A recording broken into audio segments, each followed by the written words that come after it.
నా పేరు శ్రీకాంత్. నేను బీటెక్ చేశాను 2011. అది బీటెక్ కంప్లీట్ అయింది. అది మాది ఆదిలాబాద్ డిస్టిక్. అవును, నేను ఇక్కడ ఇంకా ఎంబీఏ చేద్దామన్న ప్లానింగ్ మీదకి వచ్చాను. నా జూనియరే అన్నట్టు మీడియా వ్యక్తగా పనిచేసిన అతని ద్వారా నాకు తెలిసింది అన్నట్టు. మీరు మీడియా జంక్షన్కి వెళ్ళండి ఒకసారి, అక్కడ మీకు వెళ్తే కొంచెం ఫియర్ అనేది వెళ్తుంది, స్టేజ్ ఫియర్ కూడా వస్తుంది కాబట్టి కొంచెం బాగుంటుందని చెప్పే వరకు నేను ఇక్కడికి వచ్చాను. అసలు మానవుడు జీవించడానికి ఏముండాలనుకుంటాడు? మానవుడు జీవించాలంటే రోజు పొద్దున్నుంచి సాయంత్రం వరకు దేనికోసం ఆయన పని చేస్తాడు, దేనికోసం ఆయన బతుకుతాడు?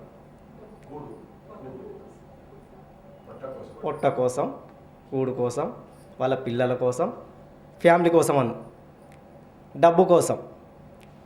మరి ఈ డబ్బు అనేది మనకు ఎంతవరకు ఉపయోగపడుతుంది? అది చెప్పగలరా? కొంతవరకు ఉపయోగపడుతుంది. మరీ ఎక్కువ అయితే ఏమవుతుంది? డబ్బే జబ్బు అవుతుంది. ఆ డబ్బే జబ్బు అయినప్పుడు మనిషి ఇంకెట్లా ఏ విధంగా అవుతాడు? జైలు కన్నా పోతాడు ఎక్కువ అయితే.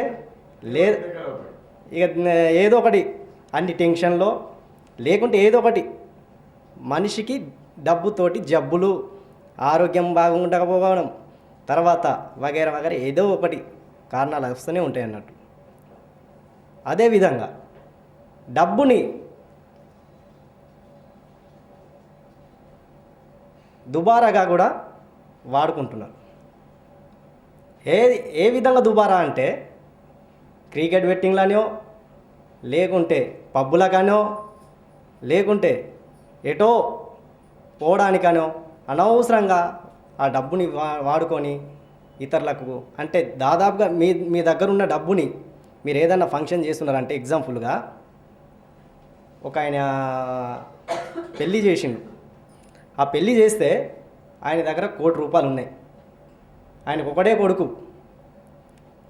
కానీ ఆయన దగ్గర మాత్రం ఆయన ఏమనుకుంటున్నాడంటే, నేను ఒక 25 లక్షలు మాత్రమే నేను ఖర్చు పెడతా, ఇంకో 25 లక్షలని మాత్రం నేను ఎవరైతే పూర్ పీపుల్ ఉన్నారో వాళ్ళ ఆర్గనైజేషన్కో, లేకుంటే ఏదో ఒక స్కూల్లో ఉన్న వాళ్ళకు, అక్కడ పేదవాళ్ళకు డొనేట్ చేస్తానని ఏం చేసిండంటే, 50 లక్షలకి నేను పెట్టుబడి పెట్టాను, 25 లక్షలు మాత్రమే పెట్టుబడి పెట్టి ఇంకో 25 లక్షలను మాత్రం నేను డొనేట్ చేస్తున్నా అని ముందుకు వచ్చిండు అన్నట్టు.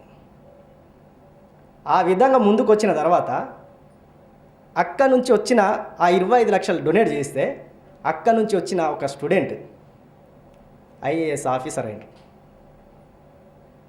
అదే 25 లక్షలు ఆ డొనేట్ చేయడం వల్ల ఆయన ఐఏఎస్ ఆఫీసర్ అయినాక ఒకసారి ఏమైందంటే, ఐఏఎస్ ఆఫీసర్ అయినాక వాళ్ళు ఎక్కడికి పోవాలి? వాళ్ళకి ట్రైనింగ్ ఉంటుంది. ట్రైనింగ్ కోసం అని ఎక్కడికి వెళ్ళాలి? ఢిల్లీ వెళ్ళాలి. ఢిల్లీ వెళ్ళిన తర్వాత అక్కడ 6 మంత్స్ ట్రైనింగ్ ఉంటుంది. ఇంకా ఆ 6 మంత్ ట్రైనింగ్లో ఆమెకు ఒక్కొక్క రోజు ముందు వస్తుంటే ఆమె ఫుల్ ప్రిఫరింగ్ అవుతుంది అన్నట్టు. స్టేజ్లు ఉంటాయి, ఒక్కొక్క స్టేజ్ ఉంటుంది, ఒక్కొక్క స్టేజ్ని ఫేర్ చేసుకుంటూ వెళ్ళాల్సి ఉంటుంది. ఆ స్టేజ్కి వచ్చేసరికి తనది ఒక ఫస్ట్ స్టేజ్, సెకండ్ స్టేజ్, ఇలా స్టేజ్ల విధంగా పోతే ఒక 5th స్టేజ్కి వచ్చేసరికి ఆ అమ్మాయికి ఏమైందంటే పక్షవాతం వచ్చేది. పూర్ పీపుల్, డబ్బు లేదు, ఐఏఎస్ ఆఫీసర్ అయింది, ఇప్పుడు ఆమెను చూసుకోవాలి. ఆమెను చూసుకోవాలంటే ఎవరు చూసుకోవాలి? ఇంకా గవర్నమెంటే చూసుకోవాలి కదా. ఐఏఎస్ ఆఫీసర్ అయింది, 5 స్టేజ్లు కూడా ఫియర్ చేసింది, ఇంకొక 2 స్టేజ్లు అయితే అయిపోతుంది తనకు.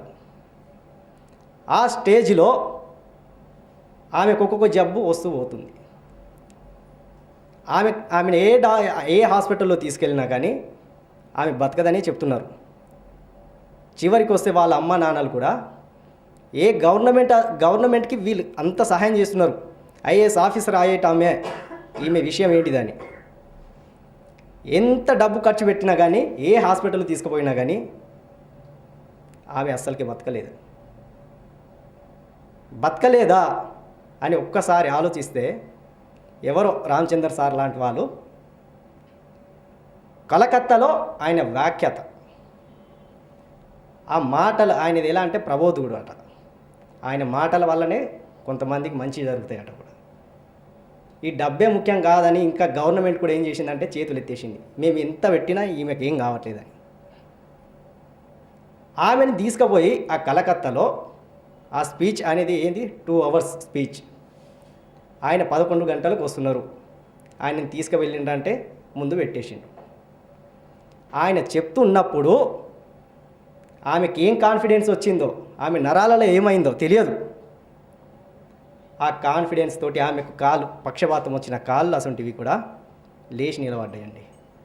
ఇది ఎక్కడనో కాదు, కేరళలో ఉన్న ఒక అమ్మాయి ఐఏఎస్ ఆఫీసర్ అయింది. ఇప్పుడు ఆమె కలకత్తాలోనే ఇప్పుడు జాబ్ చేస్తుంది. డబ్బే ముఖ్యం కాదు మనిషికి. డబ్బుని ఎక్కడ ఎంత వాడుకోవాలో అంతే వాడుకోవాలి. ఆ డబ్బు వల్లనే చూడండి, వాళ్ళు 50 లక్షలు ఖర్చు పెట్టే ప్లేస్లో 25 లక్షలు ఖర్చు పెట్టి ఇంకో 25 లక్షల్ని డొనేట్ చేయడం వల్ల ఆమె ఐఏఎస్ ఆఫీసర్ అయింది. ఆమె ఇప్పుడు కొన్ని వందల మందికి, కొన్ని వేల మందికి కూడా సహాయం చేయడానికి ముందుకు వచ్చింది. సో డబ్బే ముఖ్యం అని ఎవ్వరు కానీ ముందుకు వెళ్ళకండి.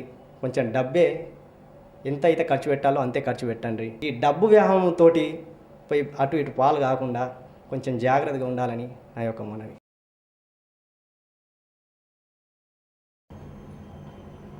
మీడియా జంక్షన్ అసలు ఇక్కడ ఉన్నది అన్నది కూడా మాకెవ్వరికి తెలియదండి. అసలు ఈ విధంగా ట్రైనింగ్ ఇచ్చే వాళ్ళు కూడా ఉన్నారా అనేది కూడా తెలియదు.